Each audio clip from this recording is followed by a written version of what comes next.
Captain Fantastic is written and directed by Matt Ross and stars Viggo Mortensen, Frank Langella, and Kathryn Hahn. And Captain Fantastic is about a man named Ben Cash, played by Viggo Mortensen, who has been raising his 6 kids out in the wilderness. But a sudden family emergency causes them to travel to New Mexico to meet their relatives who don't approve of Ben's unorthodox methods of child rearing. Now, when I saw the trailer for Captain Fantastic, I was thinking to myself, this looks like a typical Sundance film. And sometimes that's good, sometimes that's bad. I was just kind of surprised that we were getting this movie at all in Philippine cinemas. However, fortunately, this is one of those cases where the movie is actually quite good. Captain Fantastic can be a bit too self-congratulatory at times, and I'll get to what that means later. But for the most part, it does manage to balance almost perfectly between dark comedy and drama, and Viggo Mortensen in this movie is just fantastic. No pun intended. Much of this movie works thanks to the director Matt Ross's surprisingly versatile direction. The movie begins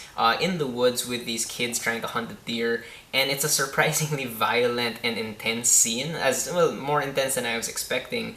And these scenes out in the woods always feel totally raw and dangerous, like these kids are doing their own stunts. But the entire film really carries with it this really unique sort of spiritual tone, because it really puts you in the mind of these characters, like, you know, their philosophy, the way of thinking that they subscribe to, kind of makes them think that they can kind of see beyond all the superficial things that go on in society, and spending time with them really puts you in their mindset. But like I said, the movie also does balance very, very well between dark comedy and drama, and what makes it work is the fact that both the comedy aspects and the drama aspects are coming from the same vein, really. And all the acting in the movie is great across the board. These 6 kids who play Ben's children, like, they're really, really good. They manage to sell their precociousness without being annoying. And, you know, kid actors on their own can be annoying, but kids trying to act smarter than their age can be extra annoying. But here, you completely believe it 100% of the time. But then you've got actors like Kathryn Hahn, Ann Dowd, and especially Frank Langella, who really maximize every second of the screen time. Frank Langella, in particular, really has this commanding presence about him. And when he's on screen, like, he has to function as the sort of disturbance in, like, their illusion of, you know, their lifestyle is perfect and whatnot. And what I love is that he doesn't play his character like he's the antagonist. You understand where he's coming from. But this movie really does belong to Viggo Mortensen. Like, he is just great.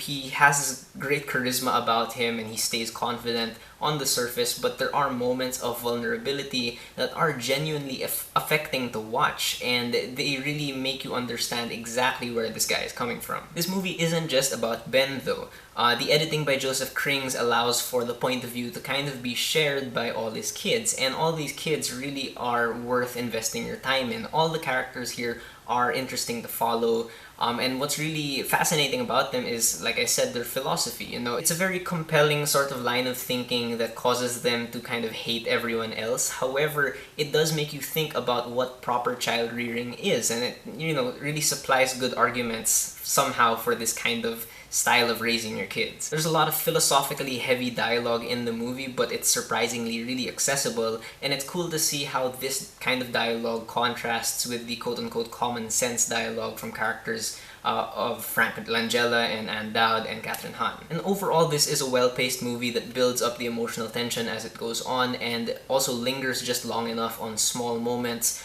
for you to know that they're going to be significant later on in the film. And everything in this movie looks and sounds great. The cinematography here by Stéphane Fontaine really brings out the harshness of the wilderness, but it also creates some truly gorgeous images of these people who don't seem to fit in this world. The cinematography does a lot to add to the sense of wonder and melancholy throughout the film. The production design is also solid all the way through, and there's a moment where you'll see a beardless Viggo Mortensen, and I just have to say that he doesn't look like he's aged a day. There's lots of great music in this movie as well, thanks to composer Alex Sommers, but also thanks to a couple of scenes where the Cash family gathers and plays music together, and these are probably my favorite moments throughout the film because they're the most spiritual. It's where you really feel this family really bare their soul, especially when you start hearing Guns N' Roses' Sweet Child of Mine. And I know a lot of people who think that that song is overdone, but trust me, the rendition that they have in this movie will really make you hear it in a completely different way and in a positive way. As for my issues with Captain Fantastic, like I said at the beginning of this video,